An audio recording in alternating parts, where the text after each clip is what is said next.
ঋণ খেলাপির দায়ে বিএনপির প্রার্থী তো আগেই বিদায় নিয়েছিল, আর এবার নির্বাচনের দিন সরাসরি উল্টে গেল ট্রাক। হাসনাত আব্দুল্লাহর জনপ্রিয়তার ঝড়ে লন্ডভন্ড তার প্রতিপক্ষরা। 26,000 বনাম 1,72,000, এ যেন এক অসম লড়াইয়ের চূড়ান্ত ফলাফল। সর্বসাকুল্যে বলা চলে প্রায় 1.5 লাখ ভোটের ব্যবধানে জয়লাভ করেছেন তিনি। কুমিল্লা 4 আসনে ফলাফল দেখে হতবাক সবাই। ট্রাক প্রতীকের জসিমউদ্দিন পাত্তাই পেল না শাপলাকুলির কাছে। 116টি কেন্দ্রের গণনায় দেখা গেল হাসনাত আব্দুল্লাহর ভোট ব্যাংক অটুট রয়েছে, আর প্রতিপক্ষ ধসে পড়েছে।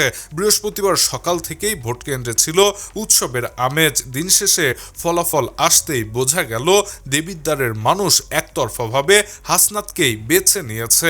বেসরকারিভাবে তিনি এখন নির্বাচিত এমপি। সারা দেশে যখন গণভোট আর সংসদ নির্বাচনের উত্তেজনা, তখন হাসনাতের এই বিশাল ব্যবধানের জয় এক নতুন রেকর্ড গড়ল। জসিমউদ্দিনের 26,000 ভোট যেন সমুদ্রে 1 ফোঁটা জল।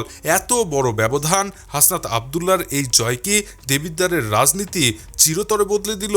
সময় হয়তো সেই প্রশ্নের উত্তর জানিয়ে দেবে। Shahriar Alam, EBD news.